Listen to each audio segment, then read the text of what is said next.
So I'm here with Jay Ekleberry, and we're going to talk about how you first found appreciative inquiry.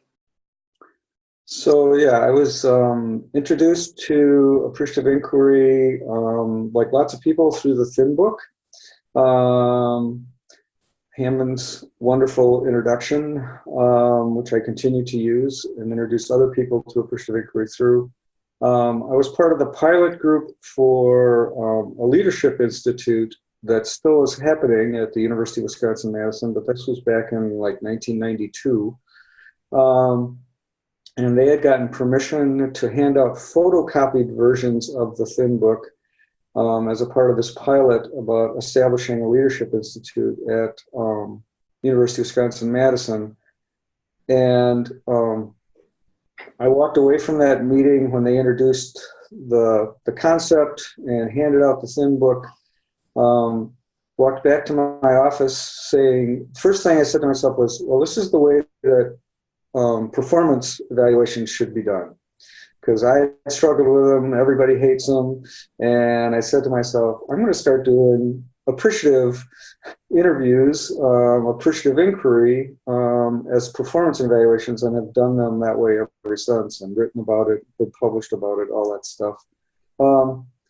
That introduction led to a group of us from that pilot group, from the Leadership Institute, to say, how do we bring this to the University of Wisconsin-Madison? So we did some research. We reached out to Jane Magruder-Watkins, ended up bringing her to campus 3 times for first the intro 4-day training, and then follow-up advanced training. We also brought others to campus, including Kathy Royal, to just try and infect the UW-Madison campus with appreciative inquiry. A part of me, or part of my infection of that, was that starting in 1994, I and various co-workers on campus from other departments besides the Wisconsin Union where I worked have off and on taught a 2-day introduction to appreciative inquiry for university staff through what was the Office of Human Resource Development, is now the Office of Talent Management, new language.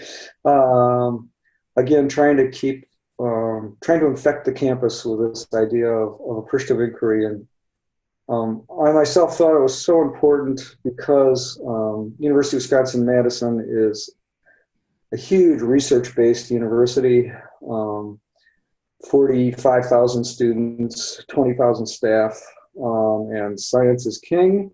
Having the one right answer is the absolute way that everything is done on campus, and we needed to provide some balance, still need to provide some balance, I thought, and appreciative inquiry was one of the ways of doing that. So